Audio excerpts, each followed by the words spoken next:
Sebuah video viral di media sosial menggambarkan mobil angkot yang mengalami tabrakan terjadi di Cianjur, Selasa tanggal 6 April tahun 2021.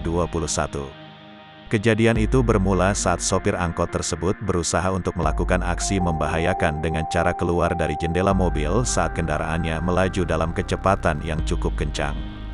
Berselang beberapa detik, sopir tersebut kehilangan kendali hingga akhirnya menabrak minibus putih yang melaju dari arah berlawanan.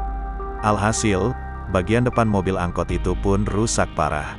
Sampai saat ini belum diketahui bagaimana kondisi sopir angkot itu dan mobil yang ditabrak.